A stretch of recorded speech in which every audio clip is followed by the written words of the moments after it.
Now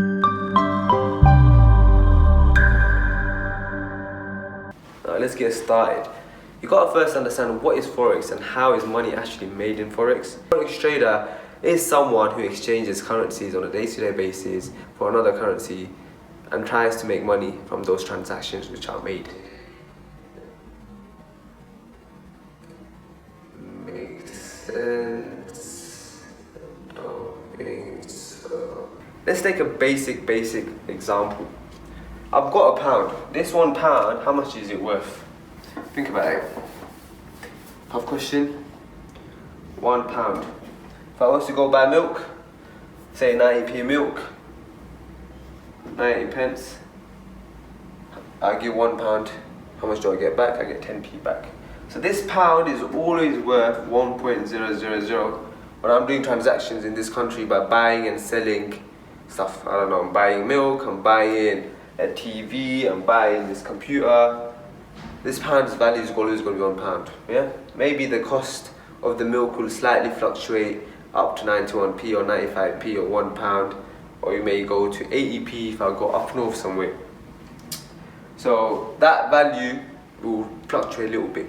Now imagine I change £1. I give my £1 and I buy $1. How much am I going to get?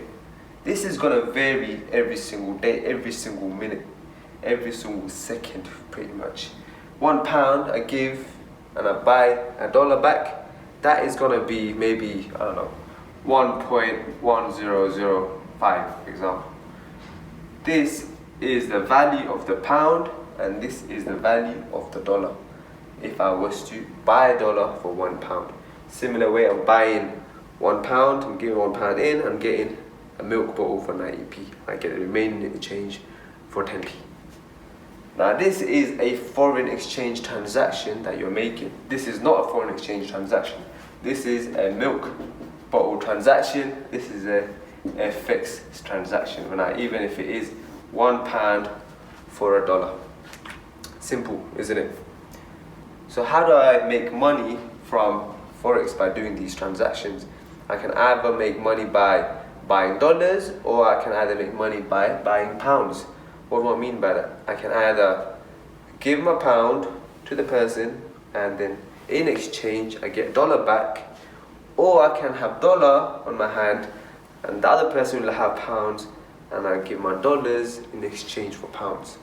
It can work in either format. It can either be in two different opposing directions. That's how you can make money from either selling or buying your currency, even though you're still in UK.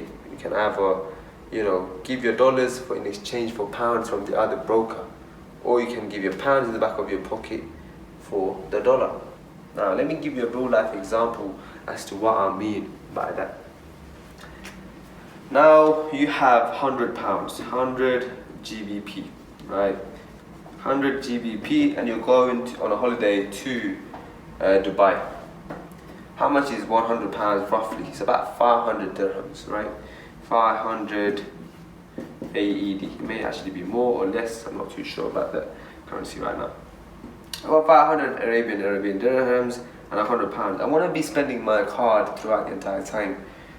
So in case I just took this money, just for the sake of it, maybe for emergency. Right now, I've got this much in my pocket. Now, I did this before Brexit. So, before the Brexit happened, right? Before Brexit, this is the value that I got. Now, we all know when the Brexit happened, what happened? The pound's value went down. Why did the pound's value go down? Because you got to understand the supply and demand factor, which determines the value of the market that we are in. The values of the market, if there is a lot of demand for the pound, what would happen is the value of the pound will go up. If there are a lot of people wanting to buy and coming in to invest into Britain, invest into the UK, the value of UK's economy will go up and up and up. That's what was happening in the past 10, 15 years. It was going up after the recession. The recession happened. After the recession in 2008, we were going up, skyrocketing. All the prices of the housing prices, all the houses and all these investments were being made into UK, because UK was seen as something really, really stable. Everyone wanted to invest. When everyone wants to invest, what happens? The people who are selling, they can charge a higher rate. Now, what happened? The Brexit happened. When the Brexit happened, when the UK, when London is known as the financial hub of UK, and something like the Brexit happens, that creates a lot of uncertainty for the future investors and people who have already invested. What do they do then? They're looking for people who are looking to buy in UK at a bad time, right? So because of a huge scare, because of a huge news, which is that the UK is no longer going to be in EU, that created a huge number of problems, which is not even problems as of yet, but people who are uncertain about the future of Britain. So therefore, what happened was, when I was in Dubai, so we're going back to the situation of me being in Dubai. I'm still in Dubai. Now the Brexit happened. When the Brexit happened, the pound's value went skyrocketing, well, not skyrocketing, ground rocketing down, right? Now what would have happened? If I had the pound and the pound's value dropped, on the other hand, I have the dirhams, so you got to treat it like a seesaw. Like a seesaw, when there's one side of the seesaw goes down, the other side goes up. So my pound's value gone down, my dirhams value gone up.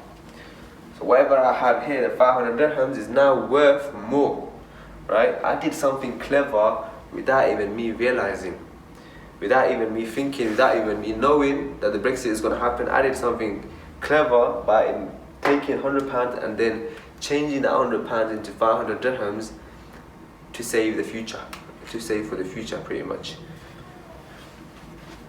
Now, I'm coming back from Dubai, the Brexit has happened, the pound value dropped. I exchanged my 500 dirhams back into pounds again. So this was there, and now I'm going to be changing this back into GBP. What am I going to get? I would have got maybe 105 dirhams, 105 pounds, sorry. So 105 pounds or maybe 110 pounds is probably what I got. What have I made? I made a £5 juicy profit. So this is all figures that I'm talking to you from. So this is not maybe the exact figures, but roughly you'd have made that much if you had done this transaction. Is this great? £5? So you're thinking, £5, that's not a great amount of money. What am I going to do with that? So imagine instead of changing £100, you managed to do, so imagine instead of £100, you did £1,000. And that would have been 5,000 dirhams that you got. That 5,000 dirhams would have been £150 that you got back.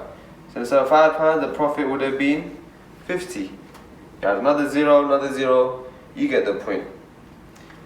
So you'd think, where am I going to get the money from? For every single transaction, am I going to put that much amount of money in to make that much amount of money back? This is where another concept comes in, which is leverage. Leverage is a big concept when it comes to trading, and this is going to be you gaining pretty much a loan from the broker. Leverage helps you make more money. Same way we add more zeros, the broker is going to allow you to take trades which are higher in value compared to your account. So you can have an account which is £100 and you can still make money as if you had £10,000 in your account. We'll go into that in the next video. But staying on into the concept of how foreign transactions work, this is pretty much how these transactions are done on a day-to-day basis, but on a short-term scale, it's time scale. So this example was in a huge fundamental news. Fundamentals is one way to trade the foreign transactions, foreign exchange market.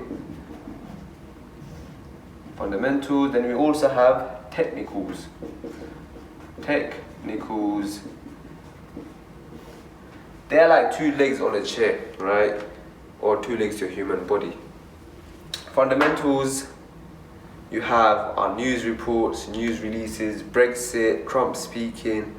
All these are examples of fundamentals. Then we have technicals, which is me pretty much looking at the chart, reading the chart, drawing on the chart, of foreign exchange charts, and then looking at the floors and roofs where the market is going to bounce up and down from. For example, I have a roof here and I have a floor here. If I was to throw a ball up in the air, what would happen? The ball is going to rebound up from the floor to the roof, and then from the roof it's going to drop down to the floor. Same way, I have to look at the market and analyze the market to see where the floors and roofs are and sell from certain points. For example, from the roof, if I predict that the market is going to fall, I'll sell. If I want to predict the market is going to go in an uptrend, from the bottom it's going to bounce from the floor, I would buy. Same way, that's how technicals work. There's a lot more to technicals, but it's a small, simple format. That's how technicals work, and that's how fundamentals work. If you take both into account, if you mix both of them together, you'll then be able to be a complete trader, and that's what you're trying to be by doing the course. So hopefully you guys understood the basics, and yeah, next video is going to be on leverage.